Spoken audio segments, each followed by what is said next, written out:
if di batul ba fayyada nagara jirtu sen jira adan dilla naga koti yaadi maakis baay'ee gaariidha. Yaadi murtii guutus baay'ee gaariidha. Mucaa kanaa fi gargaarsa amma bechi goonee wanta xinnoo jalqabne booddee gargaaramee dhamee dhiifamaa jette maakiin yaada gaarii baay'ee gaariidha. Kan seefuu waan ta'u ijoolleen immoo jira koomentii barreessan jirtu koomentii keessa irraan ture seefuu waan ta'u maannettanii seefuu waan ta'u yoo ta'e amaariffaan kan inni dhiyeessu namoota baay'ee irratti hirmaata Itoophiyaa guutummaatti irratti hirmaata sinii gadi miti kan afaan Oromoo ta'es kan Oromoon taanes ajandaa ta'a. Because mucaan kun borillee suuraa isaatiin illee promooshinii hojjechuu danda'a. Sigaltee miti amma seefuu waan ta'utti dhiyaate jechuun suuraa tokkotti makaeetiin promooshinii guddachuu danda'a. Mucaan kun waggaa nama sadii booda sigaltee maaki. Amma garuu gargaarannee birii 500 birii 200 maaloo minaamin yoo jennee gargaarameera ne dhiifna sigaltee sinii galtee miti kookee koo sinii galaarti taaptaaf godhaa sinii galaartu.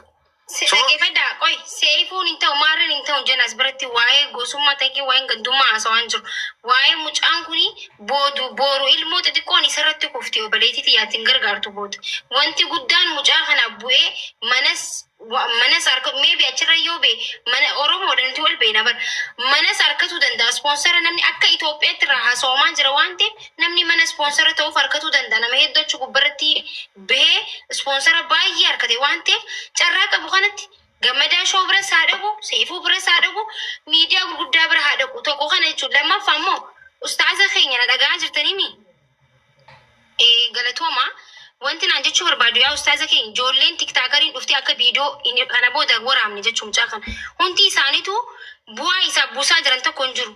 Miidiyaa isaanii guddifataa fooloo isaanii guddifataa jira malee. Thank you so much, Mati. Thank you so much. Yaada bareedaa kana. Okay, mashaqqee nama akkan taane mucaa kaanis mucaan ifiifuu gana haati ammarraa duutee ifiifuu mucaan taaziyarra jira. Kunis qabee viidiyoo waraaba. Sunis qabee viidiyoo waraaba. Kunis qabee viidiyoo waraaba. Wanta godhaan jiraniif still maallaqa buusan takkan jiran. Miidiyaa guddarratti sagalee ta'an jiran.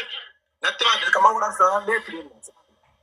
Miidiyaa sagalee ta'an jiran. Ufaa TikTokittiin guddifachuu bar fayyadu. Miidiyaa guddaa tokko irratti haasawaa nama mursiisin hamaan taatan gaa isaan namni gisa haasawaa nama mursiisa waan namaa mursiistan. Dhiironni keenya kun barkis takka takka. Dhiironni keenya kun beeytanii Oromoo dhiirti teenya tun gis takka takka wantidha. Diktaatara. Kanaafuu akka namni hundi dhufee viidiyoo hin waraabne kana booda namni miidiyaa gurguddaa yoo ta'e malee miidiyaa gurguddaan because isaaf dhiibbaa guddaa waan godhuu danda'aniif kana booda namni bu'aa buusuuf yoo jiraate malee ka bu'aa buusnee buseetuma bakka mararfatu qofa viidiyoo akka irratti hin qabne dhorkaa inni waan ijoollee ta'eef jechuudha.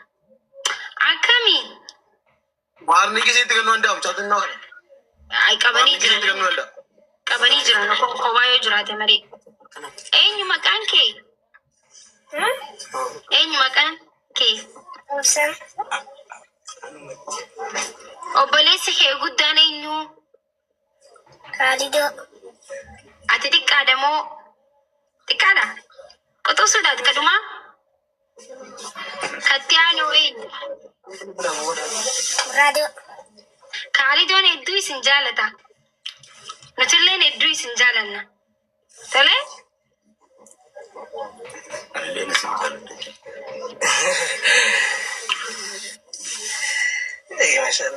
Ayyee wanti dubbatanii jira warri gastii jirtan carraa isinii kannee dubbadhaame.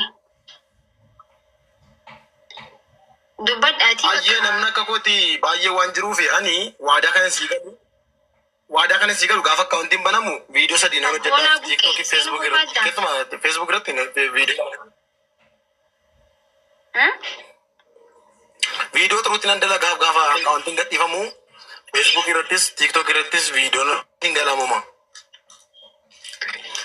Facebook gubbarratti illee hojjedhu anillee viidiyoon hin hojjedhaa murtii guutoon illee haa hojjetu dhiibbaa miidiyaa guddaa irratti akka deemu akkasuma immoo warroota dhufee isin dubbisaa jiru still Abbaaduulaa Gammadaan isin dubbisee jira waan kanallee isaatti illee himuu dandeessanii namoota gurguddaa dhufanii isin dubbisaa jiranillee waan kana Kaalid haa himuu fi itti dubbatu. Nuti immoo akka inni isin dubbatu baatanii duula nama tokkooti namni tokko miidiyaa tokko irra ni ba'a. Gaafa namni tokko duula gootanii wanti kun achirra bahuu qaba. Nama kamuu ni baastaa mucaa kana maaliif intarviinuuf hin goone jee hawaasni kamuu yoo gaafatu ta'e ni baasa jechuudha. Isaafuu dalagaadha achirratti isa baasuun. Sini galee? أكسي أستاذ يادو كباتن يادو سنيك شرّي سنيك دبّدا Gaafiin qaba.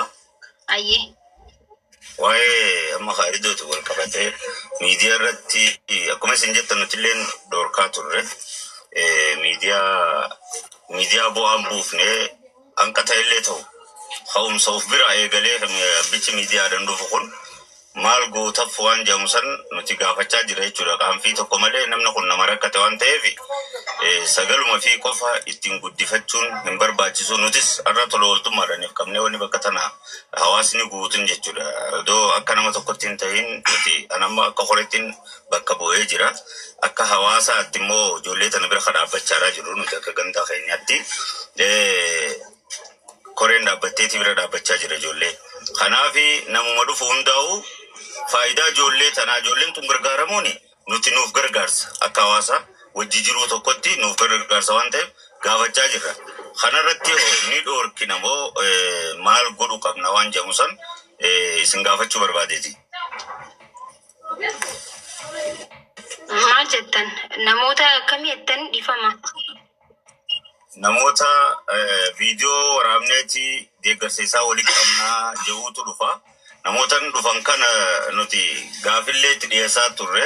Egaa irra caalan namaa waan kana asii fuuneeti ganaa deebinee magaalarra oolchinaaf yaada ijoon itti dhiyeessaa jira. Akkasumas beeksisaafillee nu afeeraa jiran. Beeksisa adda addaa gatii waliigallee nu gootan waan jedhamullee nu afeeraa jiran.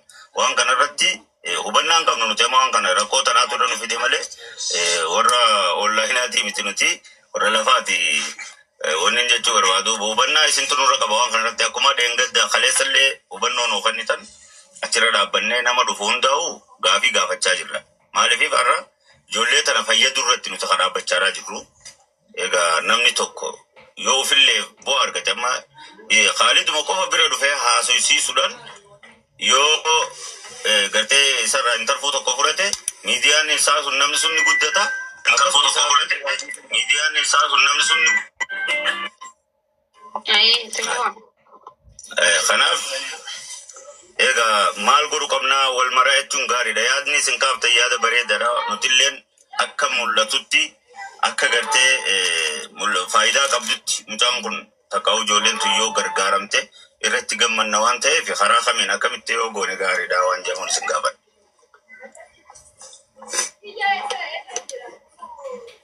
Ayyee gaaffii bareedaadha. Miidiyaa gurguddaa yoo ta'e miidiyaa gurguddaan isinii himan miidiyaa akkanarraa isinii dawwalaa jirra jaanii takkiin immoo yoo dhufan argisee hedduu miidiyaan silkii barbaadee dawwalanii miidiyaa akkana jaanii dawwalan. Miidiyaan sunu miidiyaa namni isinis beektan namni hundi beekudha. Miidiyaa beekamaa ta'uu qaba. Itti aansuudhaan immoo warrootuma dhufeetuma tiktaakarii fi yuutuubarii ingisa dhufte ari'a. Maal godhaniif because yuutuubii fi itti guddifatu deeman malee waan godhaniif hin jiru. Yuutuubii namni akka gargaaruu goona jecha wanti Khaalid addunyaa guutuu wal geessee jirti. Akka Itoophiyaatti namni waa'ee Khaalid hin dhageenye ni jira gaayis dhiifama naa godhaati hin jiru. Wallahi hin jiru. Amma warri Itoophiyaa kun fooloo tana shaqqalatu jaalata gizee hedduu. Fooloo tun akka waan miiliyoona birrii miiliyoonatti ilaalan fooloo tana. Saniifuu hin barbaachisu namni tokko namni hin dhageenye hin jiru. Ani duraa mucaan kun wallahi rabbiin natti ragaadha. Ani mucuma keenya ka Oromootu seenaan rabbiin natti ragaa. Mucaa kana bakka nama Itoophiyaawi wayi ammas Itoophiyaawidha garuu Itoophiyaa keessaa ilma Oromooti. Kana ta'uu hin barrean bakka ijoolluma gamasii se'eetuman laayivii irratti suuraa isaarra godhadhee sagalee ta'uu tureef wayi mucaan garaa nama nyaataa yaa gaayis wal nagarsiisaati wanta akkan godhaaf akka maakiitti je'ee ture. Alhamdulillah waan sanillee waan gara kiyyaan godhee ganallee hin godhaafi akkas jee sagalee ta'uu ture. Sanbooda eenyu maqaan isaa murtii guutuu mucaan keenya sun eenyu maqaan Oromoo sun sagalee silkii bilbileef Obsaa bayaan. Obsaatu gisee dubbisu isin waliin ture natti fakkaata akkasi dhagee namni hedduun illee achumarraa dhagee natti fakkaata sagalee isaa. Mucaan kun eddaan akkasi jeetiin akkasitti yaade malee namni guutuun hin barre ture.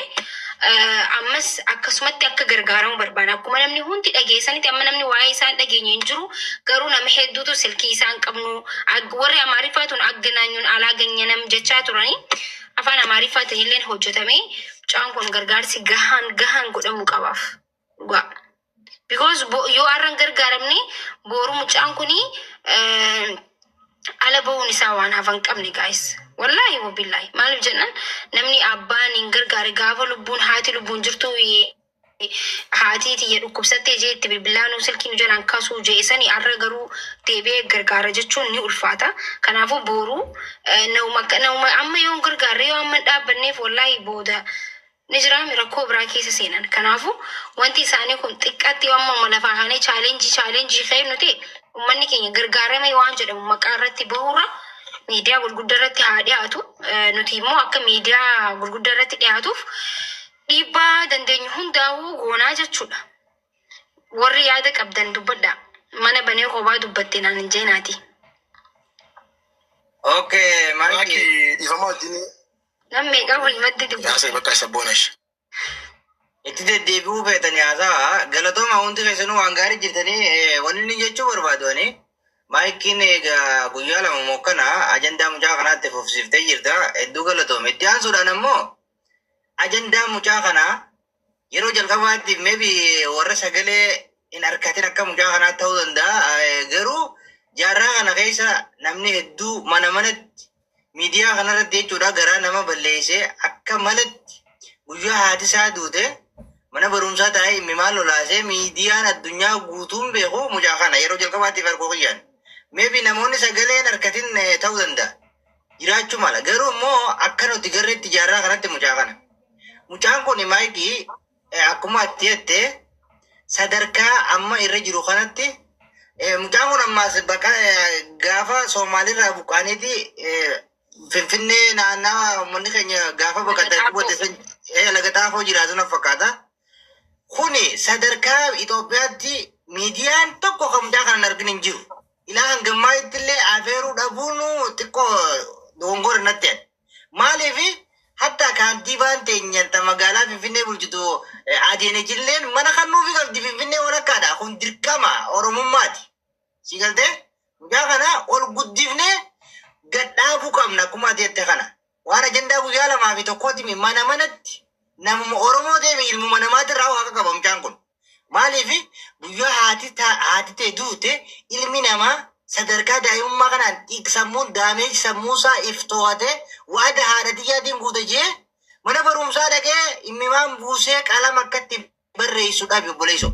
Si galtee akka waa'uma ta'uudha beektu. Viidiyoo isaa yeroo garee wallaahi takkaa namaaf hin boonye miidiyaa kanarratti wallaahi lasiif takkaa rakkatuma fedhee bu'een beeku garuu tasaatuun kophaa na boochifti.